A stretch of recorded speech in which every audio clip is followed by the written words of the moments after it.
আমার নাম আদ্রিতা। বন্ধুরা সবাই কেমন আছো? বন্ধুরা, আজকে তোমাদের আপনমা ছেলের একটি সত্য ঘটনা বলবো। গল্পটি শেষ পর্যন্ত শুনলে তোমরা ওটা গরম হয়ে যাবে। দশম শ্রেণীতে থাকার সময়ই আব্বা চেয়েছিল আমি যেন আর পড়ালেখা না করি। তার একটা রিক্সা আছে, চড়া সুদে আমায়ও একটা কিনে দিবে যেন রিক্সা চালাই। আমি জাবেদ। আমাদের পারিবারিক অবস্থা এত ভালো ছিল না। আমার আব্বা রফিক শেখ রিক্সা চালাতেন, আম্মা শিউলি বেগম ঘরের কাজ করতেন, আমার ছোট আরও দুটো বোন ছিল, মণি আর মালা। প্রায় রাতেই আব্বা লাল পানি খেয়ে এসে মাতলামি করত, আমাকে সামনে দেখলে পিটাইত আর আমার বই খাতা ছুঁড়ে ফেলে দিত। আম্মা কখনো আমারে সাপোর্ট করেনি, বরং আব্বার মতো টাকা কামাইতে বলতো। এসব সহজের বাহিরে চলে যাওয়ার পর আমি আমার এক শিক্ষকের বাড়িতে জাগির হিসেবে চলে যাই এবং সেখান থেকেই মেট্রিকটা পাশ করি। তারপর আর এলাকাতে থাকিনি, ঢাকা একটা গার্মেন্টসে চাকরি নিই। আর সাথে ডিগ্রিতে ভর্তি হই। আজিমপুর বস্তিতে একটা এটাস্ট বাচ্চা ঘরওয়ালা রুম নিয়ে থাকতাম। কোনো মতে দিন কেটে যাচ্ছিল। খাওয়া দাওয়ার একটু সমস্যা হইতো, কিন্তু আগের থেকে ভালোই ছিলাম, বিন্দাস লাইফ। হঠাৎই এক বিকেলে সবে রুমের সামনে আইসা দাঁড়াইছি, দেখি আমার খালাতো ভাই মন্টু, আমার আম্মা আর দুই বোন মালা আর মনিরে নিয়া হাজির। মন্টুও ঢাকাতেই এক মেসে থেকে লেখাপড়া করে। যাই হোক, রাগতো আর হইবার পারি না। দরজা খুইলা তাদের ভেতরে ঢুকে বসতে বললাম। মন্টু যেন তাগরে আয়নায়, খালাস জাবেদ ভাই, আমি চললাম তাহলে। আমার এখন একটা টিউশনি আছে, সেটা ধরতে হবে। আমি বললাম আচ্ছা যা খাল্লাম্মা, চলি তাহলে। ভিতরে ঢুকতেই ছোট দুই বোন জড়িয়ে ধরল। আমারও তাদের দেইখা মনটা কেঁদে উঠল। আমার বোনগুলা আমারে সত্যিই অনেক ভালোবাসে। বাড়িতে থাকতেও যখন আব্বার মায়ের খাইয়া কাঁদতাম, বোনগুলা আমার চোখের পানি মুছে দিত। মা বলল, জাবেদ তুই এত পাষাণ কেমনে হইলি রে? আমগো কোনো খোঁজ খবরও রাখলি না? আমি বললাম তোমরা তো সুখেই ছিলা, কি আর খোঁজ রাখমু? আমার খোঁজ কেমনে পাইলা? আর এইখানেই কি মনে কইরা আইছো সেইটা কু? মা বলল, তোর বাপরে তো জেলে লইয়া গেছে রে বাপ, ব্যাংক লোন নিয়া চুকাইতে পারে নাই, এখন ভিটাও গেছে, আমরা এখন কই আর জামু ক? মন্তু থেইকা শুনলাম তুই ঢাকায়, তারে ধুইরা এখানে আসলাম আমি। কেন তোমার ভাইগো কাছে যাও নাই কেন? মা, তোর বাপে তো তাদের কাছ থেইকাও আমার জমিন বেইচা টাকা নিছে, তারপর আরও কয়েকবার টাকা ধার নিছে, এখন কোনো মুখে যাইক বাপ? সব শুনে আমি মাকে সান্ত্বনা দিলাম। মাকে সান্ত্বনা দিলেও মায়ের হঠাৎ এখানে আসাটা আমায় চাপে ফেলে দিল। বিন্দাস লাইফের 12টা বেজে গেল। গার্মেন্টস থেকে মাসে যে টাকা পেতাম তা দিয়েও এক পরিবার চালানো কোনো ব্যাপারেই ছিল না। মা আসাতে খাওয়া দাওয়ার আর কোনো সমস্যা থাকলো না। সিঙ্গেল রুম হওয়াতে রাতে আমাদের সবাইকে এক খাটেই শোয়া লাগত। মা এক পাশে, মাঝে দু বোন এবং আরেক পাশে আমি। রাতে আমি ঘুমাতে পারতাম না। এক রাতে বাচ্চাঘরে যাওয়ার সময় দেখলাম মায়ের কাপড় অনেকটাই উপরে উঠে রয়েছে। আমি এগিয়ে এসে হাত দিয়ে মসৃণ পাটা একটু ছুঁয়ে দিলাম। এক কাঁপুনি অনুভব করলাম। ভালো করে দেখার জন্যে লাইটটা জ্বালিয়ে দিলাম। মার বয়স কতই বা হবে? 35 কিংবা 36, যদিও দেখে একদমই বোঝা যায় না। কথায় বলে ব্যবহারের সব জিনিসই ভালো থাকে। বাবাও তাকে ব্যবহারের উপরেই রেখেছিল। অনেক দিন থেকেই প্রমোশন হবে হবে করেও হচ্ছে না। অবশেষে রহমান সাহেব অফিস থেকে রিজাইন করাতে সুপারভাইজারের পদটা আমিই পাই। আসলেই মা আসার সময় আমার জন্যে সৌভাগ্য সাথে করে নিয়েছিল। তিনি আসার পরেই সবকিছুই যেন হাতের মুঠো মনে হচ্ছে। বিকেলে বস্তিতে ফেরার পথে 1 কেজি মিষ্টি নিয়ে নিলাম। দরজায় দাঁড়িয়ে টোকা দিতেই মা দরজা খুলে দিল, আর অমনিই আমি মাকে টেনে ধরলাম। দরজা বরাবরই খাচ্ছিল, মা সামলাতে না পড়ে খাটে পড়ে গেল। আর আমি মায়ের উপর মনের মধ্যে প্রমোশনের খুশি থাকলেও এখনকার উত্তেজনাটা অন্যরকম। হঠাৎ ছোট বোন মালা মিষ্টির বাক্সটা দেখে চিৎকার করে উঠল, আর এতেই মুহূর্তটা যেন শেষে হয়ে গেল। মা উঠে পড়ার জন্যে নড়েচড়ে উঠল, আমিও তার উপর থেকে সরে গেলাম। ছোট বোন মালা আর মনি জিজ্ঞাসা করতে লাগত, ভাইজান মিষ্টি নিয়ে আসলা যে? আমি বললাম, ভাইয়ার প্রমোশন হয়েছে রে পাগলি। মা বলল, প্রমোশন কি রে? আমি বললাম, আগের থেকে উপরে উঠে গেছি মা, এখন কষ্ট কম হবে, পয়সা বেশি পাবো। মা বলল, তা হইলে তো ভালোই হইল। আচ্ছা জাবেদ, তোর বাপরে জেল থেকে ছোটানোর ব্যবস্থা কর না। আমি বললাম, কেন? তার কথা মনে পড়তেছে নাকি? মা বলল, হ, মনে তো পড়বই, আমার স্বামী না? আমার সাথে থাকতে হইলে ভুইলা যাও, সে তোমাগরে কি দিছে? কষ্ট ছাড়া। আমি তোমাগোর সাথে থাকতে আর কাউরে লাগবো না। আর তুমি অহন আমার খাইতাছ, আমার পড়তাছ, এখন থেইকা আমারেই তোমার সব কিছু ভাববা। মা বলল, আচ্ছা। আমার মা এমনই, আগে বাবার খাইতো আর বাবা যা কইতো তাই সঠিক মনে করত, নিজের মাথা কখনো খাটায় না সে। আর এখন আমি যা কইতাছি তাই শুনতাছে। রাতে খাবার সময় ইচ্ছে করেই গা ঘেঁষে বসেছি। মা কিছুই বলেনি। খাওয়া শেষে বা হাতটা উরুর উপর রেখেই বিভিন্ন গল্প করতে লাগলাম, কি করে এই বস্তিতে উঠলাম হাবিজাবি। কিন্তু যাই বলছি, মা আর দুই বোন মনোযোগ দিয়ে শুনল। এর ফাঁকে আমি হাতটা কাঁধে উঠিও মালা আর মনিকে বললাম, তোদের কাল স্কুলে ভর্তি করিয়ে দিব। ওরা তো খুশিতে হইচই করতে লাগলো। মা বাদ সাধল, কি দরকার স্কুলে যাওনের, ঘরে থাকবো, ঘরের কাম শিখব। আমি বললাম, একবার বলছি যাইব তো যাইব, এই যুগে লাখাপড়া ছাড়া চলা যায় না, বুঝলা? মা বলল হু। আমি ধীরে ধীরে মায়ের উপর কৃতিত্ব নিতে লাগলাম, আর মায়ের অভ্যাসেই কর্তার কথা শোনা। এখন যেহেতু আমি কর্তা, তো আমি যা বলি তাই শুনবে। রাত যথেষ্ট হয়েছে, এবার শুতে হবে। আমি মাকে বললাম, মা, রাতে মণিমালা ঘুমের ঘোরে আমার গায়ে হাত পা তুলে দেয়, আমার ডিস্টার্ব হয়। এদেরকে এক পাশে দিয়ে তুমি এই পাশে শো। মা বলল, আচ্ছা ঠিক আছে বাপ। দেখলাম আমার কথাই রইল। মালা মণিকে এক পাশে দিয়ে মা আমার ডানেই শুয়েছেন। আমি ঘুমের ভান করে শুয়ে রইলাম। ঘুম তো আসছেই না। দুই বোনের খুনসুটি একসময় বন্ধ হয়ে আসলো। এদিকে আমার গরম হয়ে আছে, আমি মায়ের বিপরীত দিকে ফিরে আছি। একসময় যখন বুঝলাম সবাই ঘুমিয়েছে, তখন মায়ের দিকে ফিরলাম। মা আমার দিকে পিঠ করে শুয়েছিল। তার চুল থেকে নারিকেল তেলের ঘ্রাণ। হাত দিয়ে কাপড় উপরের দিকে তুলতে লাগলাম। মা কিন্তু একটুও নড়ল না। আমি বুঝে গেলাম মারও ইচ্ছে আছে। আমি মায়ের কানের কাছে মুখ নিয়ে বললাম, শিউলি, আজ থেকে তোমার স্বামী আমি, তোমার সব আমিই মেটাবো। মা বলল, তাহলে আজ থেকে আমি তোমার বউ হলাম। গোকাজ শেষ করে আমি মাকে জিজ্ঞেস করলাম, কি গো, কেমন লাগলো তোমার নয়া স্বামীর কাজ? মা বলল, আগের স্বামী থেকে ভালোই। আমি বললাম, তার মানে বাবা তোমায় আসল মজা দিতে পারত না? মা বলল, পারত, কিন্তু তোমার সামনে কিছুই না। তার উপর লাল পানি খেয়ে অল্পতেই হাঁপিয়ে যেত। মা বলল, আচ্ছা জাবেদ, তুমি আমারে ছাইডা যাইবা না তো? আমি বললাম, কোনো সময়তেই না, এখন থেইকা তো তুমি আমার বউ। এই মা হইলে হয়তো ছাইডা যাইতাম, কিন্তু বউরে কি ছাড়ন যায় কও? তোমার মতো আরেকটা কই পামু কও? মা বলল, তুমি তোমার বাপ থেইকাও শয়তান। সকালে একটু দেরিতেই উঠলাম, মালা আর মনির হইচই এ ঘুম ভেঙে গেল। মাকে বলতে শুনলাম, তোদের ভাইজান ঘুমাচ্ছে, এমন করছিস কেন? একদম মায়ের খাবি কইলাম। মালা বলল, ভাইজান এত বেলা অবধি ঘুমালে আমাদের স্কুলে নিবে কে? আমি আধবোজা চোখে বললাম, এই তো ভাইজান উঠে গেছি, বাচ্চা ঘরে গিয়ে গোসল করে তারপর সবার সাথে নাস্তা করলাম। মা আগেই আমাকে নাস্তা দিল, বড় ডিমটাও আমার পাতে দিল। সব শেষে আমার পাশে এসে বসল, আমিও পেছন থেকে হাত দিলাম। নাস্তা শেষে দুই বোন মা থেকে বিদায় নিল। যাওয়ার আগে মাকে টেনে ধরে তারপর বের হলো। আমিও সেই সাথে টেনে ধরে বললাম, আসছি গো বউ। মা বলল, তাড়াতাড়ি ফিরিও। মনি মালা থেকে 2 বছরের বড় ছিল, মনির ছিল 7, মলার 5 বছর। মনিকে এলাকার প্রাইমারিতে ক্লাস 2তে ভর্তি করিয়ে দিলাম। আমি ইচ্ছে করেই তার বাবা মায়ের নামের জায়গায় দিলাম বাবা জাবেদ আর মা শিউলি বেগম। আর মালার জন্যে এমনিতেই কিছু বই কিনে নিয়ে আসলাম। যেতে যেতে ভাবলাম, 2 মেয়েই যদি স্কুলে পড়ে তাহলে মায়ের সময় কাটবে কি করে। তাই মালাকে বুঝিয়ে সুঝিয়ে কিছু চকচকে বই কিনে দিয়ে ঘরে নিয়ে আসলাম। কই মা, দেখো তোমার মেয়েকে নিয়ে আসলাম। মা মালাকে রেখে দিল। আমি কিছুক্ষণ থেকেই অফিসে চলে গেলাম। গার্মেন্টসের মেয়েগুলোও সব আগুন। এদের দেখেই আমার বারবার মায়ের কথা মনে পড়ে যাচ্ছিল। অফিস শেষে মার্কেট থেকে মায়ের কিছু ছোট কাপড় কিনে নিলাম। ঘরে ফিরে মায়ের হাতে প্যাকেট ধরিয়ে দিলাম। মা মুচকি হাসল। নাস্তা বানিয়ে রেখেছিল, তা খেলাম। উল্লেখ্য, পুরের খাবার আমি গার্মেন্টের পাশের একটা ঝুপড়িতেই খাই। মালা আর মনি একজনের পিছনে লেগেই রয়েছে। বুঝলাম আরও বড় একটা বাসা দরকার। রাতে খাওয়া শেষে মনি কিছুক্ষণ বই নিয়ে গুনগুন করে ঘুমোতে গেল। মা আমার পাশেই শুয়েছিল, তার মাথাটা আমার ডান হাতের উপর ছিল। আমি বললাম, কি হবে নাকি 1 রাউন্ড? মা বলল, তোমার ইচ্ছাই আমার ইচ্ছে। আমি কাছে টেনে নিলাম। মা বলল, এই নিচে চলো না, ঘাটে আমার ভয় করে যদি মনি বা মালা উঠে যায়। আমি বললাম, আচ্ছা চলো। নিচের হালকা খালি জায়গাটায় মাদুর বিছিয়ে বালিশ 2টা নিয়ে নিচে নেমে আসলাম। আমি আবার কাজ করার সময় কথা বলতে ভালোবাসি। আমি বললাম, জানো বউ, আজ মনিকে ভর্তি করানোর সময় তার বাবার নামের জায়গায় আমার নাম দিয়েছি। ঠিক হয়েছে না? মা বললাম, একদম ঠিক করছো।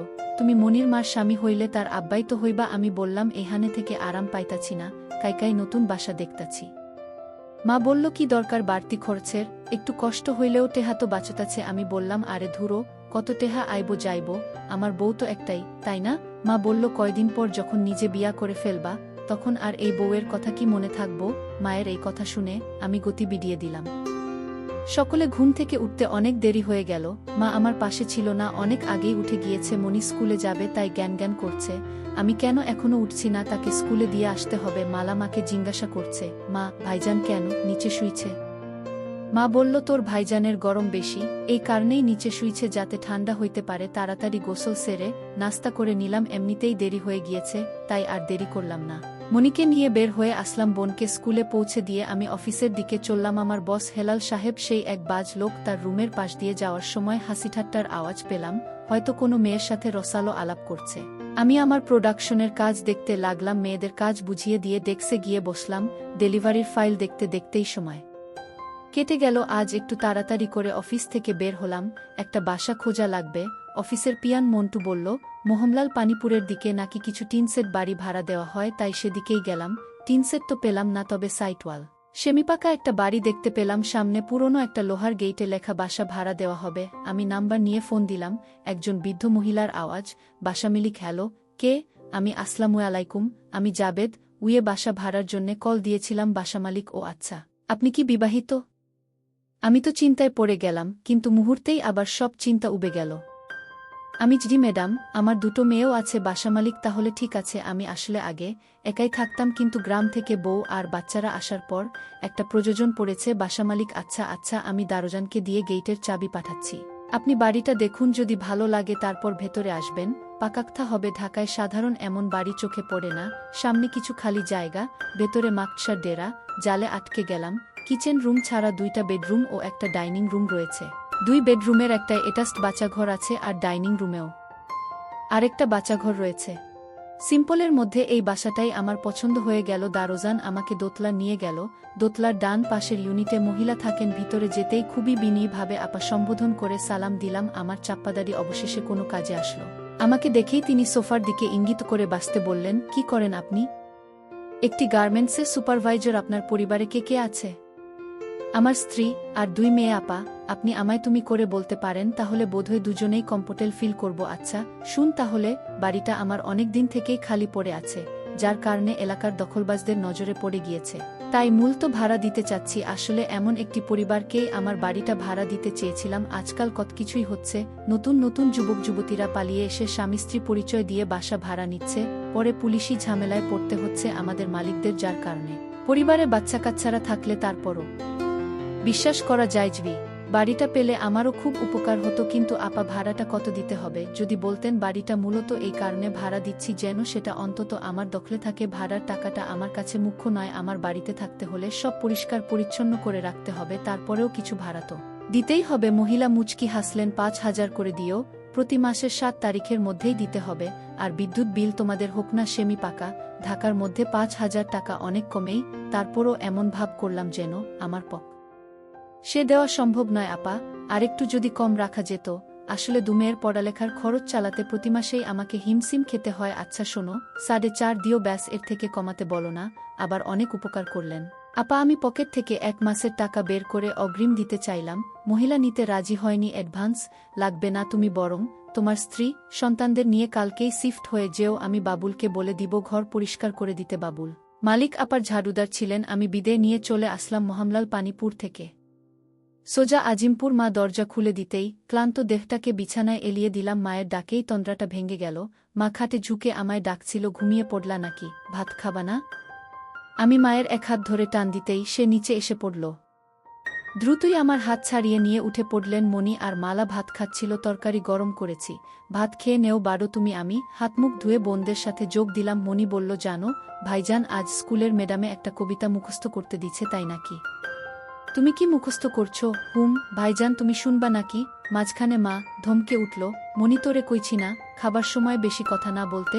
মণি আর কথা না বলে ভাত খেতে লাগলো। মালাও চুপচাপ। বুঝলাম আমি এ ঘরের কর্তা হলেও করতি, কিন্তু মাই। আমি খাওয়া শেষ করে শুয়ে রইলাম। মণি এবার আমায় তার কবিতা শোনাতে থাকলো। এদিকে মা খাটের এক কোণে উল্টো দিকে ফিরে চুল আঁচড়াচ্ছিলেন। তার চিকন কোমরটা লাইটের আলোয় হেব্বি দেখাচ্ছিলেন। ছোট বোনের কবিতার দিকে মনেই দিতে পারলাম না। এর মধ্যে মণি আরেকটা কবিতা পড়তে গেল। আবার মা বাদশাধেন। অনেক রাত হয়েছে, সকালে আবার স্কুলে যেতে হবে। ঘুমো এখন। মালা তার ওয়ার্ড বুকের ছবিগুলো দেখছিল। সে নারাজ। মা আমার তো স্কুল নেই, আমিও ঘুমাবো। ঘুমাতে হবে। সে বই রেখে চোখ বুজে রইল। মায়ের দিকে ইশারা দিতেই মা লাইট অফ করে আমার পাশে এসে শুলো। সে বোনদের দিকে ফিরে শুয়েছে। মা ধাক্কা দিচ্ছে যাতে কাজ শুরু না করি, কারণ বোনেরা হয়তো এখনো ঠিকমতো ঘুমায়নি। শিউলি, কাল থেকে আর আমাদের কষ্ট করতে হবে না। নতুন বাসা দেখেছি। শিউলি আমার মায়ের নাম। মা বলো, কি দরকার ছিল আরে এভাবে? আর কতদিন? মা তা ঠিক কইছো, বাচ্চাগুলা দিন দিন বড় হইতাছে। এখন নতুন বাসাতে কিন্তু তুমি আমার বউ হিসেবেই যাবা, আর মালা আর মণি আমার মেয়ে। মা মনে এইটা কেমনে সম্ভব? আমি জানি না কেমনে সম্ভব, কিন্তু তুমি সম্ভব করবা মা। আমি না হয় তোমারে স্বামীর নামলাম, কিন্তু মালা মণি কি তোমাকে তাগো বাপ ডাকবো নাকি? ডাকবো, আর তুমিই ব্যবস্থা করবা যেমনেই পারো। আজ সবার আগে আমার ঘুমাই ভাঙল। দেখলাম মা পাশে শুয়ে আছে। কি মায়াবী এক নারী, চেহারাতেই দুনিয়ার সব মায়া এবং সরলতা। মায়ের সবচেয়ে বড় গুণ হল ঘরের কর্তার উপর বিশ্বাস রাখা আগে মায়ের উপর আমার অনেক রাগ জমেছিল কেন এই মহিলা কখনো বাবার আচরণের প্রতিবাদ করল না। আজ বুঝতে পারছি কেন করেনি। যার কাছে সে রাতের আধারে বশ্যতা স্বীকার করে নিয়েছিল, যার সাথে সে প্রতিরাতে রতিক্রিয়ায় মতে উঠত, তার কথার উপরে সে কথা বলতে শিখেনি, তার কথাই সে মাথা পেতে নিয়েছিল। হোক সেটা ভুল কিংবা শুদ্ধ, লক্ষ্মীটি সকাল হয়েছে, উঠবা না? মা ধীরে ধীরে চোখ খুলতে লাগল। মা, কি ব্যাপার আইসকে, তুমি এত সকালে কেমনে উঠলা? তেমার টানে গো শিউলি। মা, হইছে সকাল সকাল আবার শুরু কইরা দিও না, সরো, আমারে উঠতে দেও। আমিও উঠে গিয়ে ফ্রেশ হলাম। মা এই ফাঁকেই মালা আর মনিকে জাগিয়ে দিল। তারাও একে একে দাঁত ব্রাশ করে ফ্রেশ হয়ে নিল। এরপর মা আবার নাস্তা বানানোর কাজে হাত দিলেন। আসলে প্রতিদিন তো সকালে ঘুমেই থাকি, অনেক কিছুই লক্ষ্য করা হয় না। নাস্তা বানানোর সময় বিন্দু বিন্দু ঘামে তাকে আরও অনেক বেশি কাছে টানে। সাহায্যের ছুতো বারবার ছুঁয়ে দিচ্ছিলাম। বোনেরা তো তাদের নিজেদের মধ্যকার খুনসুটিতেই ডুবেছিল। অবশেষে নাস্তা সারলাম। মাকে বলে রেখেছি কাপড় চোপড় আর বাসন কোসন সব যেন গোছগাছ করে রাখে। আমি এসে ফ্যান আর খাটটা খুবলো। মনিকে স্কুলে দিয়ে আমি অফিসে চলে গেলাম। অফিস থেকে আজ হাফ শিফটেই বের হয়ে আসি। আসার সময় হেলাল সাহেবকে বলি, বস আসলে যেন সামলে নেন, বের হয়েই পাশের মার্কেটে যাই। মায়ের জন্যে একটা বোরখা দেখতে থাকি। মা যেহেতু হলদে সাদা রঙের, তার জন্যে কালো রংটাই পারফেক্ট মানাবে। মারেরই একটা বোরখা নিলাম এবং এক জোড়া নতুন জুতো, কিছু চুড়ি আর হালকা একটা বড় মেকআপ বক্স মালা। আর মনির জন্যেও নতুন জামা আর জুতো কিনি। মা বলেছিল তার জন্যে নিরোধক বডি কিনতে, কিন্তু আমি কিনলাম না, কারণ এক সিনিয়র ভাই বলেছিলেন বডি খেলে নাকি শরীর মুটিয়ে যায়। আমি চাই না আমার মা প্লাস বউটা মুটিয়ে যাক। সব শপিং করা শেষে ঘরে ফিরে যাই।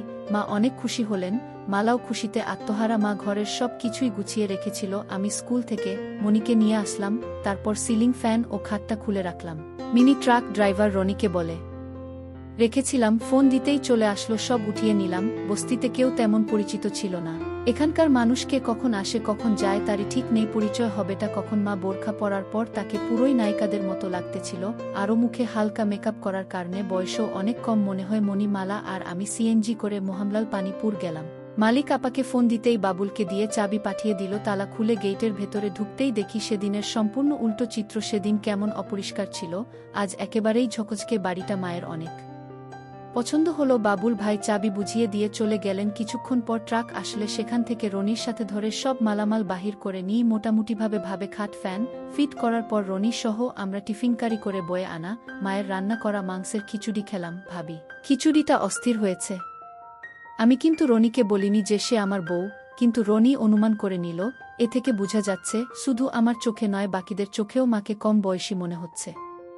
মা, আরও কিছু নেও? রনি, না না ভাবি, এর থেকে বেশি খেলে আর নড়তে পারবো না আমি। তোর ভাবির হাতের রান্না সত্যিই খুব ভালো হয়। আমার বউ বলে না, নিরপেক্ষভাবেই বলছি। আমি হাসতে লাগলাম। মা, হইছে, তুমি এবার থামো। খাওয়া শেষে রনিকে ভাড়া বুঝিয়ে দিলাম, সে চলে গেল। মা এরই মধ্যে ঘর গুছানোর কাজে লেগে গিয়েছেন, একেবারে জাত গিন্নি। আমি ক্লান্ত হয়ে শুয়ে রইলাম। আমার পিচ্চি বোন মনিও ক্লান্ত হয়ে আমার পাশেই শুয়ে পড়ল। আর মালা মায়ের পিছনে পিছনে মায়ের কাজ বাড়াচ্ছে। মনি, ভাইজান, বাড়িটা আমার খুব ভালো লাগছে। আমি তাই নাকি রে? আমি তাকে কাতুকুতু দিতে থাকলাম। এর ফাঁকে আমি আবার ফার্নিচার দোকানে গেলাম। স্টিলের একটা খাট প্লাস ফোম এবং একটা সিলিং ফ্যান কিনে নিয়ে আসি। ঘর গোছাতে গোছাতে মাগরিবের আজান দিয়ে দেয়। এটা রুমে ছোট ওয়ার্ড্রোবটা এবং বড় খাটটা দিলাম। আর 2 রুমে স্টিলের খাট প্লাস সিলিং ফ্যান লাগালাম। কিচেনে সিলিন্ডার প্লাস চুলা ফিট করলাম। আর সব বাসনকোসন মা রান্নাঘরে সেলের উপর গুছিয়ে রাখলো। সব টাকার উপর দিয়ে গেল। ভাগ্যিস আগ থেকেই ব্যাংকে কিছু টাকা করে রেখেছিলাম। মা অবশ্য বাড়তি খরচে বিরক্ত। তার এক কথা, কেন স্টিলের খাটটা কিনলাম? তার কানে কানে বললাম, রাতে বুঝবা। মা লজ্জায় টমেটোর মতো লাল হয়ে গেল। মাস্টার বেডরুমে ঢুকে বাচ্চাঘর থেকে আমি ফ্রেশ হয়ে নিলাম। তারপর মা ফ্রেশ হওয়ার জন্যে বাচ্চাঘরে ঢুকলো। বস্তির মতো এত কোলাহল আর শোরগোল থেকে বের হয়ে ভালোই লাগছে। অবশেষে মন মতো একটা বাড়ি পাওয়া গেল, মন মতো বিছানা। মালা আর মনি পাশের রুমে ফোমের উপর লাফাচ্ছিল। রাত 2টো, মাথার উপরে ফুল স্পিডে ফ্যান চলার পরেও ঘামে গা জবজব করছে। মা আর আমার দুজনেরই একই অবস্থা। কাজ করতে করতে কখন যে 3টে বেজে গেল বুঝতেই পারিনি। দীর্ঘ পরিশ্রমের কারণে ক্ষুধা লেগেছিল। আমাদের মা ছেলের মা রান্নাঘরে গিয়ে আমার জন্য কিছু সেমাই বাটিতে করে নিয়ে আসলেন। সেমাই খাবা? হুমু। একটা জিনিস বহু আগ থেকেই লক্ষ্য করছি, যে দিন থেকে মায়ের সাথে প্রথম হয়েছিল সেদিন থেকেই মা আমারে যথেষ্ট সম্মান দিয়ে কথা বলে। মা আমার হাতে সেমাই দিয়ে নিজের জন্য নিতে যাচ্ছিলেন। আমি তার হাত টেনে আমার পাশে বসিয়ে দিলাম। তারপর এক চামচ নিয়ে তার মুখে দিলাম আর পরে আবার আমি খেতে লাগলাম। বউ, তোমারে না কইছি মালা আর মিলিরে বলবা। আমারে যাতে আব্বা বইলা ডাকে মা আমারে কি এখনো তুমি বিয়া করছো? না মা, তাহলে হেরা তোমারে আব্বা ডাকতে যাইব কেন? তার মানে তোমারে আগে বিয়া করা লাগবো? আচ্ছা, কালকাই তোমারে বিয়া করমু, এখন আসো আরেক ধাপ হয়ে যাক। এই তোমার না সকালে অফিস আছে? আরে অফিস পরে, এদিকে আসো। সকালে ঘুম থেকে উঠি দু বোনের দুষ্টুমির শব্দে, আমি উঠতেই তারা চুপ হয়ে গেল। মা দেখলাম মুচকি মুচকি হাসছে। মায়ের হাসি দেখে টং করে উঠল। অতিকষ্টে নিজেকে সামলে বাচ্চাঘরে গিয়ে গা ধুয়ে ফ্রেশ হয়ে নিলাম। মা কই গো, তোমার নাস্তা রেডি? আমি আসছি। নাস্তা করতে এসে দেখি বোনেরা আমায় দেখে দমে গেল। আমিও কিছুই বললাম না, চুপচাপ নাস্তা করে উঠে পড়লাম। আর মনিকে বলি স্কুলের জন্যে রেডি হয়ে নিতে। নতুন বাসা থেকে স্কুলটা একটু দূরে হয়ে গেছি, আজ আমি দিয়ে আসি। কাল থেকে স্কুলের ভ্যানকে বলে দিব আমি আর মনি রিকশায় করে যাচ্ছি। তো মনি বলে উঠল, ভাইজান, মা বলেছে আজ থেকে যেন তোমারে আব্বা বইলা ডাকি। তুমিই হলে আমাদের নতুন আব্বা। মা যে আমার কতটা বাধ্যতা বোনদের প্রতি, তার নির্দেশ শুনে আরও বেশি করে বুঝতে পারলাম। তোদের মা যখন বলছে অবশ্যই ডাকবি, কিন্তু এতদিন তো তোমায় ভাইজান বলে ডাকতাম। ঠিক আছে, তো বড় ভাইজান তো বাপের সমান হয়, জানিস না? মাও একই কথায় বলছে। শোনো, মা ঠিকই বলেছেন, এখন থেকে কেউ যদি তোদের বাবার নাম জিগায়, ভাইজানের নাম বলবি। মা যখন আমাকে তোদের বাপ বানাইছেন, তোদের দেখার দায়িত্ব আমার। যে কোনো সমস্যা হইলেই আমায় বলবি, ঠিক আছে? ঠিক আছে ভাইজান। আবার ভাইজান?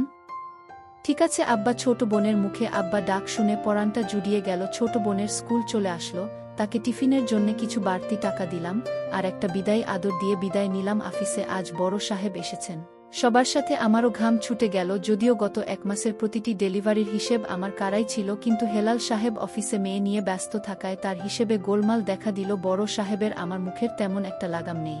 চাকুরেদের যা তা বলে গালি দেওয়ার কাজে তিনি এক্সপার্ট। সবার মা বোন এক করলেও আমি বেঁচে গেলাম।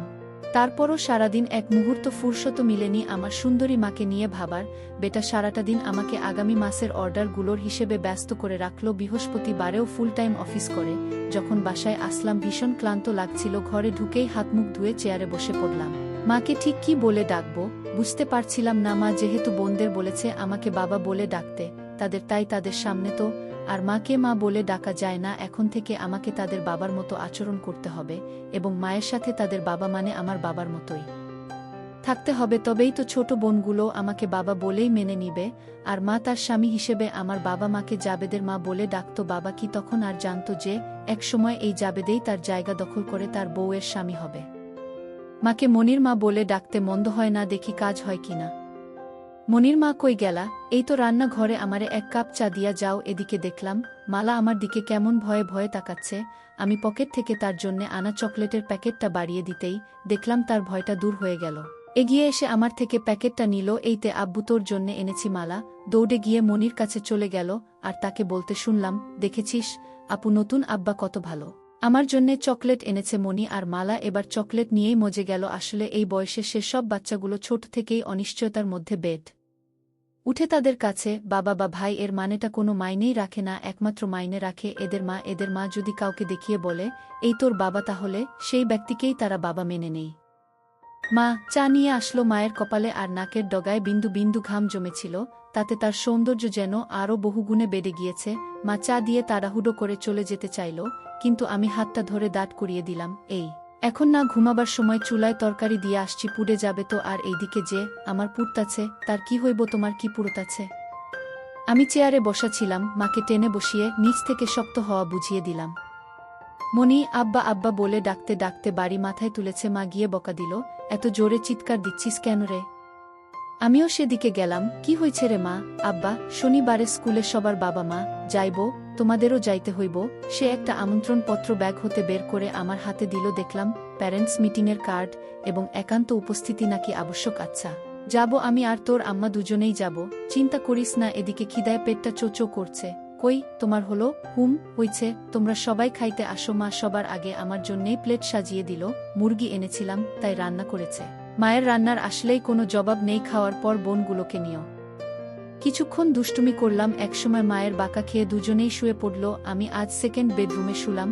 মা আর দুবোন অন্য বেডরুমে। কেন যেন ঘুম আসছিল না, মন চাইছিল পাশে পেতে। আমি জানি মা আসবেই। কিছুক্ষণ পর মা এই রুমে চলে আসলো এবং আমার পাশে শুয়ে পড়ল। মা আইছো জাবেদ, আমি সারা জীবন তোমার হইজা থাকতে চাই। আমিও তোমারে সারা জীবন আমার কইরা রাখমু। শিউলি কয়েক বছর আগেও কল্পনা করতে পারিনি যে আমি কোনো একদিন আমার সুন্দরী মায়ের পুরুষ হব, কিন্তু আজ সময়ের খেলায় আমার মা আমার বউ। আজ শুক্রবার হওয়াতে গার্মেন্টস বন্ধ, তাই সারা দিনেই ফ্রি ফ্রেশ হয়ে রান্নাঘরে ঢুকে নানা বাহানায় ধরতে লাগলাম। কিন্তু এই খুনসুটির মধ্যে অন্য একটা মজা আছে। নাস্তা বানানোর পরেই সকলে মিলে নাস্তা করছিলাম, এমন সময় মালিক মহিলা এসেছেন। মাকে দেখে বললেন, তুমিই তাহলে জাবেদের স্ত্রী? মা লজ্জা ভরা মুখে বলল, জি আমি উনার বউ। তোমাদের বাচ্চাগুলো অনেক কিউট। কি নাম তোমার মা? আমার নাম মালা। ছোট বোনটা আমার হাসতে লাগলো। মহিলা বোধহয় সন্তুষ্ট আমাদেরকে বলল, জাবেদ, তোমার স্ত্রীটা অনেক সুন্দর। তোমার মতো কালো মানুষের যে এমন একটা সুন্দরী স্ত্রী থাকতে পারে ভাবাই যায় না। আমি আসলে দেখতে কুচকুচে কালো ছিলা, একেবারে আমার বাবার মতোই, লম্বাই 6 ফুটের মতো। তার উপর মুখে চাপ দাড়ি দেখে বয়স অনুমান করাটা টাফ। ছবি উপরওয়ালার ইচ্ছে। আফা আমি মুচকি হাসলাম। মালিক মহিলা সবগুলো রুম ঘুরে তারপরেই বিদে হলো। মা যদিও নাস্তা সেদেছিল, কিন্তু অত বড় লোক কি আর আমাদের ঘরে নাস্তা করবেন? দুপুরে নামাজ পড়ে আসার পর খাওয়া দাওয়া শেষে সবাই একসাথেই ঘুমিয়েছিলাম। যখন উঠলাম তখন প্রায় 5টা বাজে। সন্ধ্যায় সবাইকে মার্কেটে নিয়ে যাওয়ার কথা ছিল, তো তাদের নিয়ে মার্কেটে গেলাম। মা কোনো কিছুই কিনবে না, তারপরেও আমি পছন্দ করে তাকে 2টো কালো কালারের ছোট কিনে দিলাম, আর ছোটরা তাদের জামা কাপড় কিনল। আসার সময় মায়ের চুলের জন্যে নারিকেল তেল এবং তার পায়ের মাপে তার জন্যে এক জোড়া নুপুর কিনে নিলাম। মা তো অনেক খুশি হলো। বিয়ের পর নাকি তার শখ ছিল নুপুর পরার, কিন্তু বাবাকে কখনো বলে উঠা হয়নি, আর বললেও মনে হয় না বাবা দিত মার্কেটে যাওয়ার। মা আর আমি যখন বোনদের নিয়ে হাঁটছিলাম, সবগুলো পুরুষেরই চোখটা একবার না একবার মায়ের দিকে চলে যাচ্ছে। কিছু কিছু তো চোখ দিয়ে গিলে খাচ্ছে। মাকে বাড়িতে আসার পর ফ্রেশ হয়ে সবাই খাওয়া দাওয়া করে নিলাম। ইচ্ছে করেই ফ্যানটা বন্ধ করে দিয়েছিলাম, কারণ ঘামের গন্ধটা আমি নিতে চাচ্ছিলাম। গত 1 ঘন্টা ধরে অনেক কাজ করে দিয়েছি। মা তোমায় একটা কথা বলা হয়নি। কি কথা? তুমি না বাবা হতে যাচ্ছ? সেটা তো হলামেই। বউয়ের সাথে 2 মেয়েও বোনাস পেয়ে না। আসলে আমার পেটে বাচ্চা। তোমায় কিছুদিন ধরে বলবো বলে ভাবছি, কিন্তু ঠিক বলতে পারছিলাম না। কি বলো? সত্যি? তাহলে তো সত্যিই তুমি আমার বউ হলে। মা ভেবেছিল হয়তো আমি রাগ করব, কিন্তু আসলে আমি খুশিই ছিলাম। এরপর মা উঠে বাচ্চা ঘরে গেল ফ্রেশ হতে। হাঁটার সময় তার পায়ের নুপুরের শব্দে আমি আবার পাগল পাড়া হয়ে গেলাম। মায়ের জন্যে বিছানাতে অপেক্ষা করতে লাগলাম। আবার কাজ না করলে শান্ত হবে না।